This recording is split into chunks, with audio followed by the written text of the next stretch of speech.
Good morning to you once again. You're tuned in and logged in right here to the Keep the Morning Moving Morning Show. I am your host, Jerry P. Beasley. And as I told you before, we got a special guest on the phone lines with us on today. None other than Roland Martin. Over the course of a journalistic career that has seen him interview multiple U.S. presidents to the top athletes and entertainers in Hollywood, Roland Martin is a journalist who has always maintained a clear sense of his calling in this world. Many have bestowed upon him the moniker, the voice of Black America. Martin is the host and managing editor of Roland Martin Unfiltered, the first daily online show in Houston and history, focused on news and analysis of politics, entertainment, sports, culture from the Black African American perspective. It launched on September 4th, 2018. Roland, this is what I want to ask you real quick. Are you there? Yep. Listen, I listened to all your accolades, but nothing beats that other than hearing it for myself. I was watching your show one time, and I am an avid watcher of your show on YouTube, and I saw you get so passionate, so angry, and I was like, you know what? He is just, calm down, man, calm down. Then all of a sudden, I started saying, you know what? I need us to be that Roland Martin kind of angry. Do you feel like we're angry enough right now? No, and it's not even just a question of anger. It's anger, it's passion, it's a sense of urgency, and I don't think we are what is going on. I think we need to recognize that we are in a moment here where there's a massive effort to try to defund Black America. And what we're looking at right now, this particular effort, they're targeting the entire Black infrastructure. They're targeting civil rights, economic rights, social justice. They're targeting academics. They're targeting health. And we really are marching towards Jim Crow 2.0. And I think a lot of us are asleep. I think a lot of us are, I think a lot of young folks are fixated on going to brunch. I think a lot of us are so locked and loaded on being, as I always say, we're being entertained to death. We spend so much time focusing on award shows and comedies and gossip and all sort of stuff without realizing that what we are seeing is real. These people put together an agenda, an anti-Black agenda. That's what Project 2025 is. Handed it to us, and a lot of us chose to stay at home and do nothing. And now we're like, oh my God, what happened? We're like, well, they told you what they were going to do. They told you. And we have to understand that. And it's not just angry. It's also having a plan of action to combat this. That's also what has to be happening. Now, when you talk about that plan of action, because I'm sorry, and just earlier you went out a little bit, but we got you back. But when you talk about that plan of action, where is the plan of action coming from? Because a lot of people saying, listen, we've lost a lot of great leaders, and who's the leader in this hour? Well, there's no such thing as the leader. That's first. There are a number of people who are doing the work. There are a number of people who are engaged in the action. When we met in Montgomery for All Roads Lead to the South, people don't realize that all came together in a week. It all came together in a week. When the Louisiana versus Calais decision came down, it was on that particular Saturday that people got together, that people were on Signal chatting, and then, a week later we were in Montgomery. And that was all groups coming together. And what you've seen the organizing and the mobilizing around that. If I look at, again, that thing started with a handful of people. If I look at, give me a second, if I look at the group right now, this coalition, there are 109 people. that are part of this coalition. And so you had action that took place in Georgia the last couple of days, fighting the Republicans in the special session. You've got actions happening today. You've got a massive gathering that's going to be in Harlem tomorrow. And so you've got all of these things that are going on. And so I think that's what people have to see. And I think part of the deal is that, we've been so used to and really, and even when you talk about, people talk about, quote, one leader.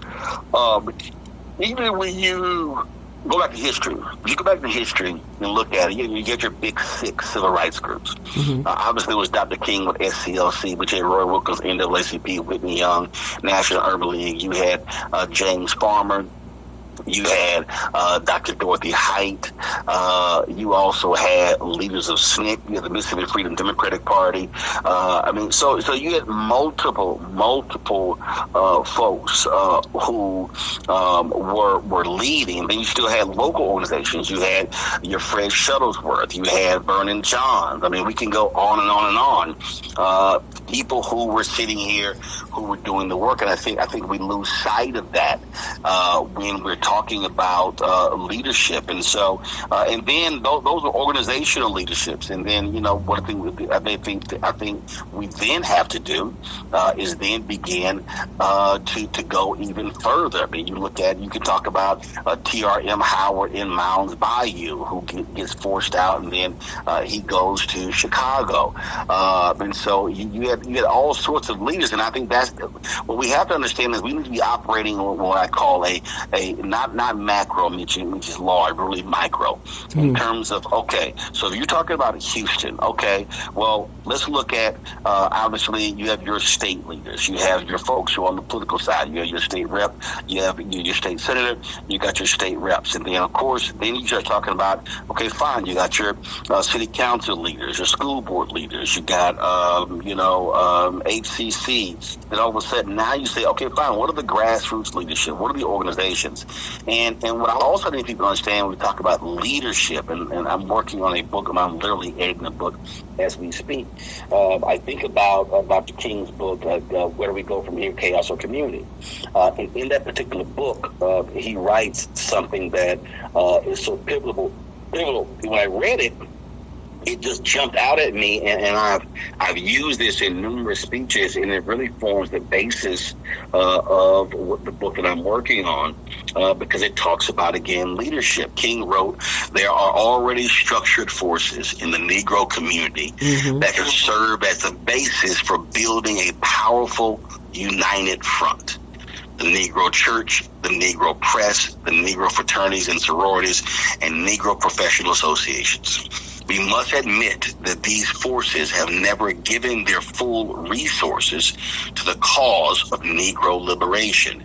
There are still too many Negro churches that are so absorbed in a future good over yonder that they condition their members to adjust to the present evils over here. Too many Negro newspapers have veered away from their traditional role as protest organs, agitating for social change, and have turned to the sensational and the conservative in place of the substantive and the militant. Too many Negro social and professional groups have degenerated into snobbishness and a preoccupation with frivolities and trivial activity. But the failures of the past must not be an excuse for the inaction of the present and the future. This is the key. These groups must be mobilized and motivated. So what are we dealing with in Texas right now? What are you dealing with right now in terms of the upcoming election? You've got Texas AG Ken Paxton, just notoriously corrupt, running against Texas Representative James Tellerico. There are people who say, man, I was supportive of Congresswoman Jasmine Crockett. Got it. Well, she lost in the primary. Now what do? Now you begin to make a decision. You begin to say, wait a minute, okay, let's look at the agenda here. If Ken Paxton is the United States Senator, how is he going to be voting? Will Ken Paxton be standing up for the interests of African Americans? The answer is absolutely no. So now what do? Texas has the largest number of eligible black voters than any state in the union. But are we maximizing our vote? When Harold Washington ran for mayor in Chicago in 1983, 85% of all eligible black folks voted. 85%. When Ambassador Andrew Young first ran for Congress, some 72% of all eligible black folks voted in that congressional race. I argue, and I've been saying this for the longest, that in order to, when it comes to voting, we need to have a minimum 70% participation. But in order for people to vote, they got to get registered. In order to register, we must be informing, enlightening, educating them. I argue that right now, what should be happening, somewhere in Houston, every single week, there should be a citizenship education class going on every single week. My man Gary Howard has been hosting these events in Louisiana. He did one in Alabama. He did one in Louisiana. He's been doing these, and what the focus has been, what the focus has really been, the focus has been on educating people, teaching people. He calls it civics for the people. And we have to recognize that a lot of people today really do not understand what's going on. A lot of people today don't understand how the dots are connected. And that's where we are. And we need to be truly teaching and educating. And so a lot of people don't know. A lot of people are disenchanted. We can ill afford for folk to be disenchanted. We've got to get folk truly locked in and engaged. You know, I'm so glad that you brought up the Jasmine Crockett and James Tallarico situation. I just had James Tallarico on a couple of weeks ago, and I tell you, the church was outraged. They were like, you should do your research. He believes in this and he believes in that. And I said, so you would rather Ken Paxton? They're saying that they would rather not vote in order to do that. What do you say to that? And that is the absolute, if anybody, that is the absolute dumbest, stupidest thing I've ever heard in my life. Let me say it again. If you are saying that you would rather sit on the sidelines and watch a grossly corrupt individual. First of all, if the church is saying anything about Tallarico, what are they saying about the actions of Ken Paxton? Grossly immoral, corrupt, was indicted. But I would then say to those same church folk, okay, you do know that there are issues that are impacting communities. You do know who is going to deliver resource and funding to our community, who is going to represent our interests. If you are a church person in Houston, and if you said there are some things that we want to be able to do, who do I believe I'm going to get an audience with? Do I believe I'm going to get an audience with a Senator James Tallarico, or am I going to get an audience with a Senator Ken Paxton? I think that's a real easy answer. Let's talk about Ken Paxton. Ken Paxton was the one who sued Harris County to target them and stop them when it came to their 24-hour voting. It was Ken Paxton who targeted them. Let me also remind those same church people that when the hurricane hit Houston, and it was Governor Greg Abbott, who is an avid supporter of Ken Paxton, who denied Harris County upwards of $1 billion because they did not like Democratic leadership. That was targeting black people. So I think if church folk are saying stuff like that, they stuck on stupid. And I'll be happy to go to any one of them at any time and look them in the face and challenge them on this. Well, see, that sort of talk shows exactly what's going on. We're talking about this real basic. Who do they believe is going? This is real simple. We have an extreme court, not a Supreme Court. And so, so if Sam Alito or Clarence Thomas, if those two, one of those retire, who do we think Ken Paxton is going to vote for? Another hard right-wing Supreme Court justice? Who will Tallarico vote for? if we're sitting here raising the question, do we believe that a Ken Paxton is going to support voter suppression or not? That's a real easy answer. And so this is where those black folks in the church, see, King was talking about them. Mm-hmm. King was talking about those folks. And we have to recognize that we right now are in a situation where these folks literally want to strip away as many rights as possible. And we got folk who literally are sitting here saying, well, I might just go ahead and stay at home. You got to be outside your mind. Yep. Because as your book said about white fear, how Browning of America is making white folks lose their mind. Tell us a little bit about that, because I don't think they really know the seriousness of what's happening.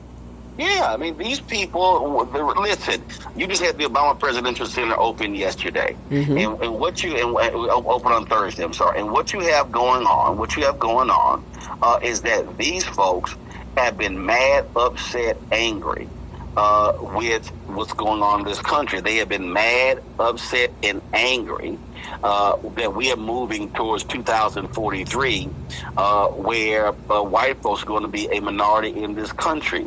A majority of the school kids right now in schools are students of black and students of color. That's just real.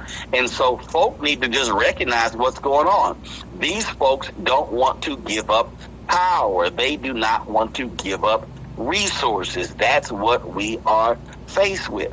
And so what they are doing is enacting an agenda that is all about targeting us. And what we're doing, the folks who are sitting on the sideline doing nothing, they are helping that agenda. They are making it easier for them to enact agenda. And so too many of us have been checking out of the process, and that to me is absolutely crazy. That cannot continue.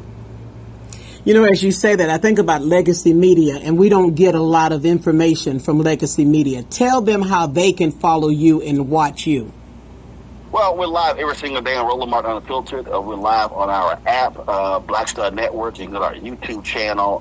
We're speaking truth to power every single day. And again, it's just not accepting status quo.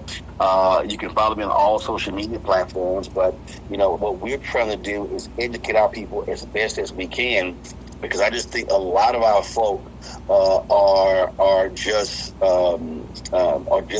checking out of the process, and they got to understand, if you check out of this process, that means somebody else is benefiting from your tax dollars. Mm.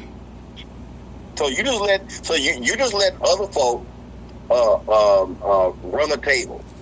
Other folk are sitting here spending your money. That's what's going on. And so we've got to get our folk locked in and to understand that we have to be fully engaged. And so we use the platform to educate and enlighten every single day, to teach folks, let them know exactly what's going on. And we're going to keep doing that. You know, I titled this show today, The Power of Our Voice, and how important it is to use our platforms for that. And so what do you say to other media sources? Well, again, it's just like what King said. Are you spending your time locked and loaded and engaged in silly stuff, or are you spending your time really and truly trying to empower our community and change things for the good? That's just really what it boils down to for me. And I think for a lot of people, we have to challenge ourselves with that. I think a lot of us are not challenging ourselves. A lot of us are not staying fully engaged, and that means how we use media. I'm just not interested. I'm just not interested in this little trivial stuff, this little silly stuff that makes no impact. That means nothing to me.